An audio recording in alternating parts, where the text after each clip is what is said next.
सबसे पहले हम देखते हैं बहुलक क्या है। दिए गए प्रेक्षणों में वह मान बहुलक कहलाता है जो सबसे अधिक बार आता है। किसी प्रेक्षण में बहुत सारे आंकड़े हमें दिए गए हैं, उन आंकड़ों में से जो सर्वाधिक बार जो मान आता है उसी को बहुलक कहते हैं।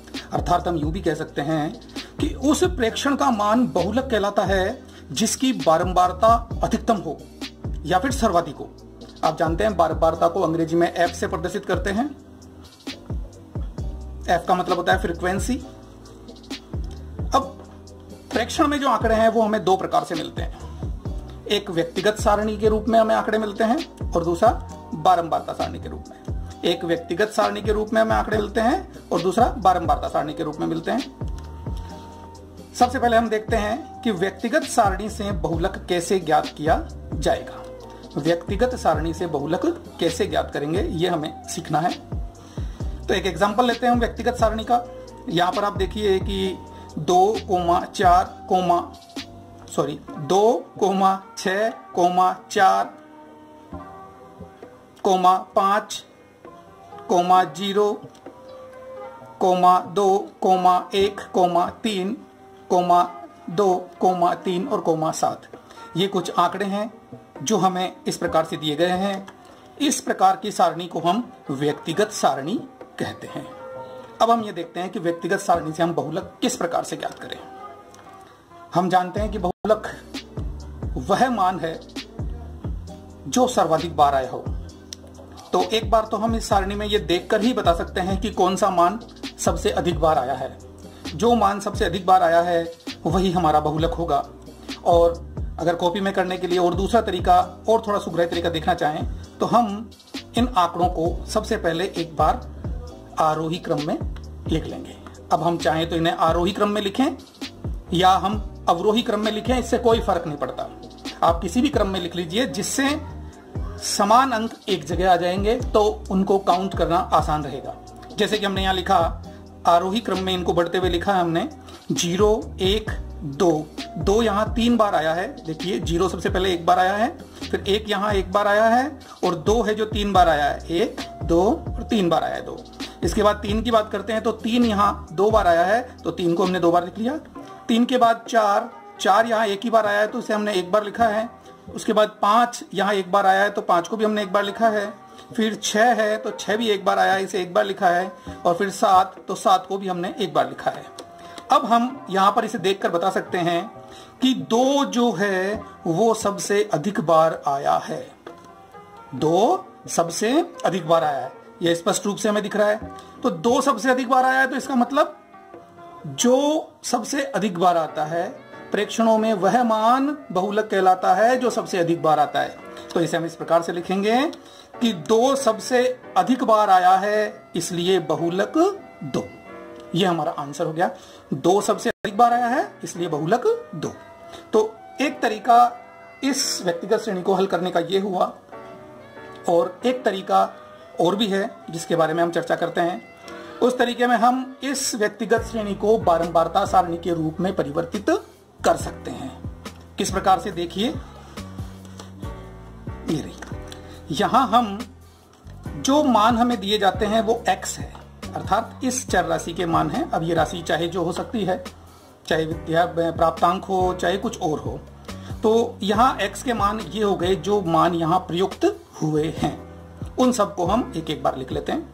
तो यहाँ 0 भी आया है, 0 के बाद 1 भी आया है, 2 भी आया है, 3 भी यहाँ प्रयुक्त हुआ है, 4 भी प्रयुक्त हुआ है, 5 भी प्रयुक्त हुआ है और कौन कौन से मान है, 6 भी है और 7 भी है।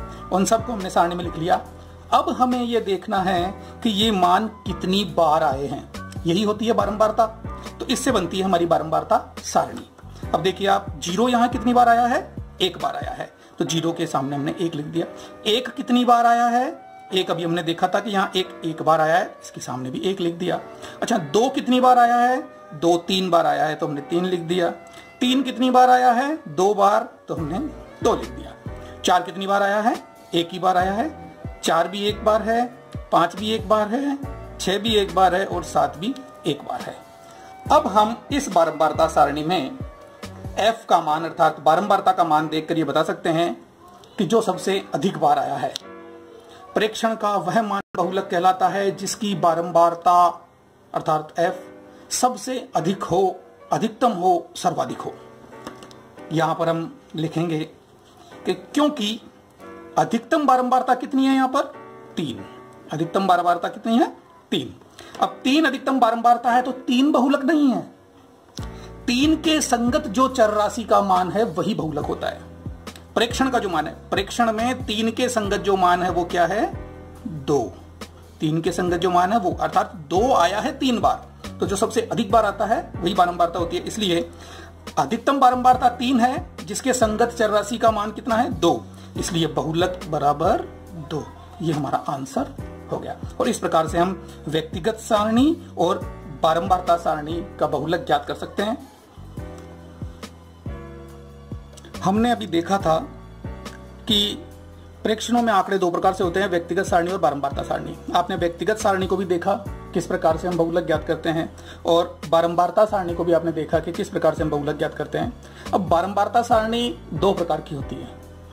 एक तो वर्गीकृत बारंबारता सारणी होती है और एक अवर्गीकृत बारंबारता सारणी होती है।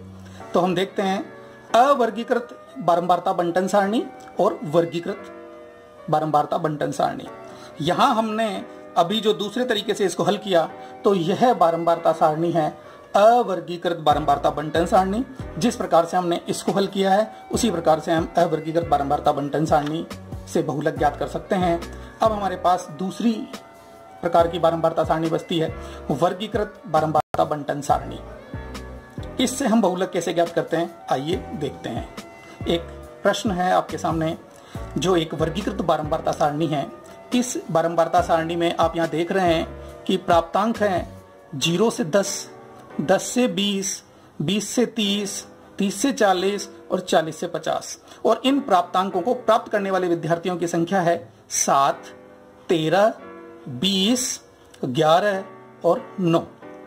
0 से 10 तक अंक प्राप्त करने वाले विद्यार्थियों की संख्या 7 है, 10 से 20 तक अंक प्राप्त करने वाले विद्यार्थियों की संख्या 13 है, 20 से 30 तक अंक प्राप्त करने वाले विद्यार्थियों की संख्या 20 है और 30 से 40 तक अंक प्राप्त करने वाले विद्यार्थियों की संख्या 11 है। 40 से 50 तक अंक प्राप्त करने वाले विद्यार्थियों की संख्या 9 है। आप यहां देख रहे हैं कि ये जो प्राप्तांक 0 से 10, 10 से 20 में लिखे हुए हैं यही वर्ग हैं। वर्ग से मतलब एक समूह, यानी समूह में अंक हैं और उनको प्राप्त करने वाले विद्यार्थियों की संख्या है। तो जिस बारंबारता सारणी में समूह बने होते हैं, वर्ग बने होते हैं, उस बारंबारता सारणी को हम वर्गीकृत बारंबारता सारणी कहते हैं। अब इस वर्गीकृत बारंबारता सारणी से बहुलक किस प्रकार से ज्ञात करते हैं, आइए देखते हैं। अब तक हमने देखा है कि अधिकतम जो बारंबारता होती है उसके संगत जो चर राशि का मान होता है वो बहुलक होता है। तो यहां पर भी हम वही देखेंगे, क्योंकि बहुलक तो बदल थोड़ा ही जाएगा। अवर्गीकृत बारंबारता सारणी हो, चाहे बारंबारता सारणी हो, वर्गीकृत बारंबारता सारणी हो या फिर व्यक्तिगत सारणी हो, इससे बहुलक का मान नहीं बदलता है या बहुलक की प्रकृति नहीं बदलती है। बहुलक उसी प्रकार से निकाला जाएगा। अधिकतम बारंबारता हम यहाँ चेक करेंगे और अधिकतम बारंबारता देख रहे हैं जो विद्यार्थियों की संख्या है वो बारंबारता ही होती है। कभी भी आपको यहाँ सांख्यिकी में अगर कोई इस तरह से सवाल मिलता है तो ऊपर वर्ग है तो नीचे वाला मान अंडरस्टूड है कि वो बारंबारता है। बारंबारता सारणी में हमने देखा कि बारंबारता वाली लाइन में हमने देख रहे हैं कि 20 सबसे बड़ा मान है, अर्थात सबसे बड़ी बारंबारता 20 है। तो हम ये कह सकते हैं कि अधिकतम बारंबारता कितनी है, 20। और जब अधिकतम बारंबारता हमें मिल गई तो इसके सामने का मान क्या होगा, बहुलक। और इसके सामने वाला मान कौन सा है, 20 से 30। क्या ये जो 20 से 30 है वो एक फिक्स मान हुआ? नहीं, 20 से 30 एक फिक्स मान नहीं है, एक वर्ग है। यानी 20 से 30 के बीच में बहुलक कुछ भी हो सकता है। बहुलक का मान 20 से 30 के बीच में कहीं भी कुछ भी हो सकता है। 20 हो सकता है, 20 से ज्यादा हो सकता है, 30 हो सकता है, 30 से कम हो सकता है, यानी इनके बीच में भी मान हो सकता है। तो इसको हम बहुलक नहीं कह सकते, इसे हम कहेंगे बहुलक वर्ग। ये क्या हुआ, बहुलक वर्ग। तो इस प्रकार वर्गीकृत बारंबारता बंटन सारणी से बहुलक निकालने पर हम देखते हैं कि हमें एक बहुलक वर्ग मिला, अब तक जो हमने पढ़ा उस तरीके के आधार पर। तो इस बहुलक वर्ग में से अब बहुलक को कैसे निकाला जाए, उसके लिए हमें एक सूत्र का प्रयोग करना होता है और वो सूत्र है ये, बहुलक बराबर L plus F1 minus F0 बटा 2F1 2f1 का मतलब 2 गुना f1 minus f0 minus f2, ये ब्रैकेट में बंद, इंटू h।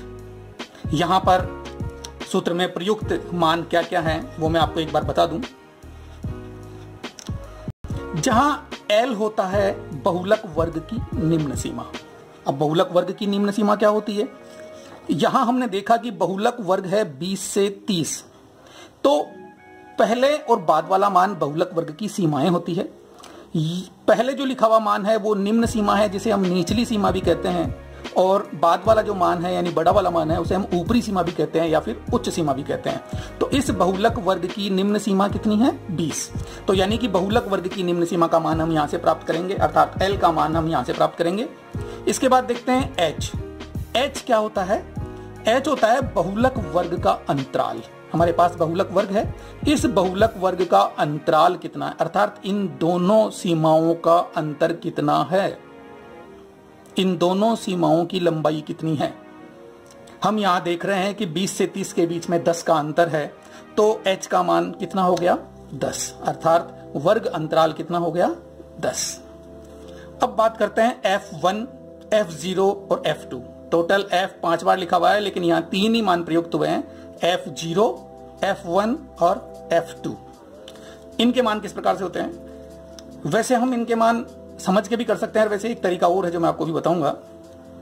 F1 बहुलक वर्ग की बारंबारता होती है। बहुलक वर्ग कौन सा हुआ? 20 से 30।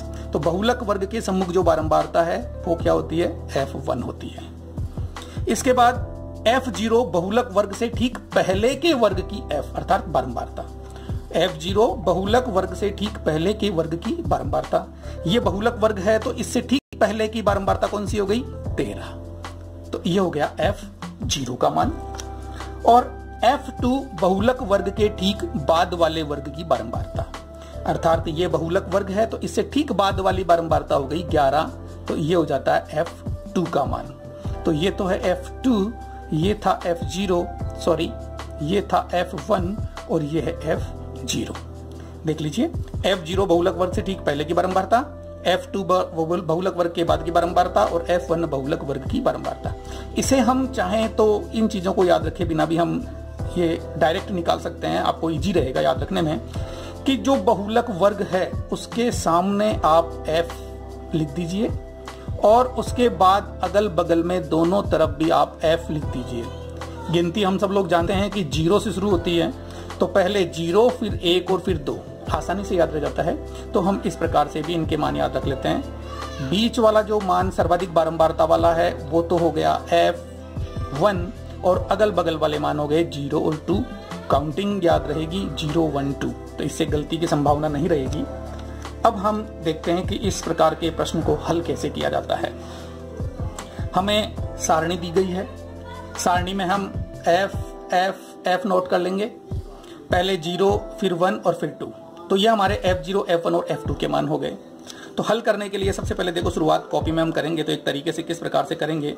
सबसे पहले हम ये देखेंगे कि सर्वाधिक बारंबारता क्या है, क्योंकि हर सवाल में हम यही देखते हैं। क्योंकि सर्वाधिक बारंबारता है 20, अधिकतम बारंबारता है 20, तो 20 के ठीक सामने वाला वर्ग हो जाता है हमारा बहुलक वर्ग। बहुलक वर्ग तो हम देख रहे हैं, इसलिए बहुलक वर्ग क्या हो गया? 20 से 30। अब हम यहां देखते हैं कि सूत्र में जो प्रयुक्त मान है, इन संख्याओं के मान क्या होंगे। L का मान है 20, क्योंकि हमने देखा कि बहुलक वर्ग की निम्न सीमा L होती है।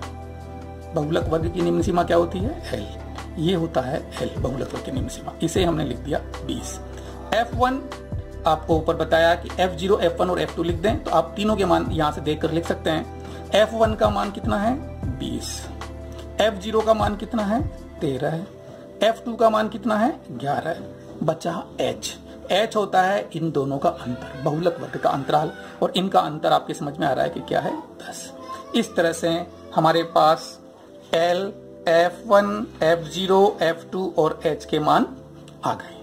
जब ये मान आ गए तो इसे हल करने के लिए अब हम लिखेंगे सूत्र। इसके बाद हम क्या लिखेंगे? सूत्र। और सूत्र लिखकर फिर इन मानों को उस सूत्र में पुट करेंगे। तो आइए हम सूत्र लिख देते हैं।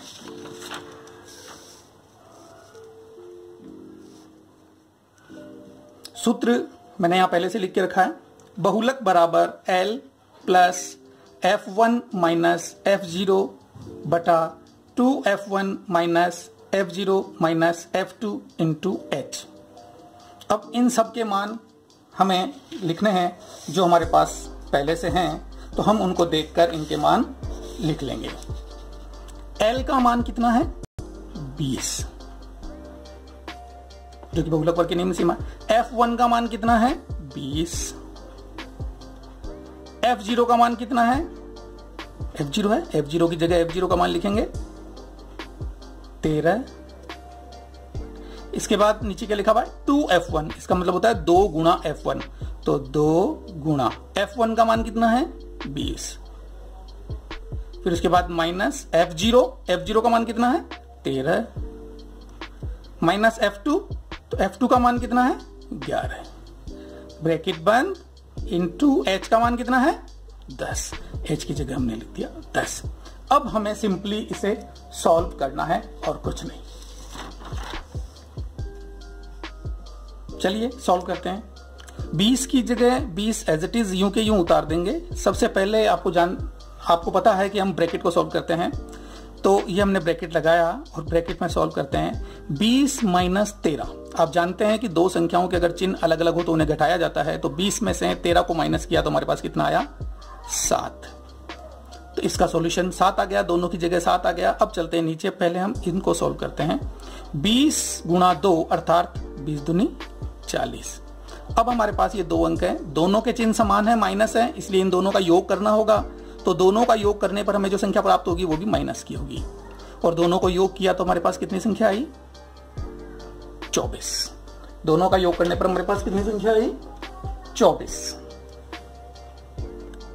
ब्रैकेट लगा देंगे वापस, और गुणा में 10 है तो गुणा में 10 लिख देंगे। अब एक बार और इसको सॉल्व करेंगे तो ब्रैकेट पूरा सॉल्व हो जाएगा। एज इट इज यूं का यूं उतार देंगे। यहां सॉल्यूशन होगा 40 और 24, दोनों के चिन्ह अलग अलग है इसलिए घटाएंगे। 40 में से 24 गए तो हमारे पास कितने आते हैं 16, इनकी जगह 16 लिखा। अब ब्रैकेट की कोई आवश्यकता नहीं है, इंटू 10। यहां हम देख रहे हैं कि अगर 16 और 10 आपस में कटते हैं तो हम इन्हें काट सकते हैं। काटने का मतलब है दोनों ही अंकों में एक ही संख्या से भाग जाता हो। हम देख रहे हैं कि 2 में भाग जा रहा है, 2 का भाग जा रहा है 16 में 8 बार, और 2 का भाग 10 में जा रहा है 5 बार। अब इसे आगे ले जाते हैं हम 20 प्लस, और सॉल्व करें तो क्योंकि अब ये और आगे नहीं काट सकते तो इसलिए सिंपल इसको हम गुणा कर देंगे। तो 7 पंजे 35, और बटे में कितना आ गया 8। यहां हम 20 को एज इट इज लिखेंगे, और 35 बटे 8 का मतलब है कि 35 में 8 का भाग देना है। 35 में हम 8 का भाग देते हैं तो आप भाग देके रफ में चेक कर सकते हैं क्या प्राप्त होता है। तो भाग देने पर हमें प्राप्त होता है 4.37। डिजिट आगे भी मिलता है, लेकिन हम दशमलव के बाद 2 स्थान तक ही अंक यहां लिखते हैं। 8 चौक 32, शेष बचा 3, दशमलव लगाया तो 30, फिर 8 तिया 24 और 6 बचते हैं, फिर 0 उतारा तो 60, और 8 7 56, इसके आगे भाग देने की आवश्यकता नहीं है। अब आप सिंपली इसे जोड़ लीजिए। कुछ विद्यार्थी जोड़ने में यहां गलती करते हैं, तो उनके लिए बहुत आसान होगा अगर इसको इस प्रकार से जोड़ा जाए। आप यूं समझ लीजिए जैसे ये 20 रुपए हैं और ये 4 रुपए 37 पैसे हैं। जब 20 रुपए और 4 रुपए 37 पैसे को जोड़ते हैं तो क्या आता है 20 और 4 24 रुपए और 37 पैसे। तो आप इसे इस प्रकार से आसानी से लिख सकते हैं, इसमें गलती की संभावना कम हो जाती है। बहुत से बच्चे जोड़ने में दशमलव का जिनका जोड़ बाकी नहीं आता है वो यहाँ गलती कर देते हैं। और ये हमारा फाइनल बहुलक का आंसर आ गया। आप इसे अच्छे से बॉक्स में बंद करके अपने उत्तर को हाईलाइट कर सकते हैं, और इस प्रकार से हम बहुलक ज्ञात करते हैं, जो कि बहुत ही आसान है।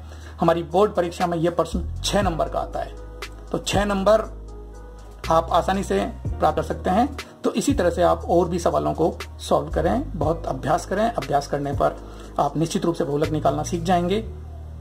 धन्यवाद।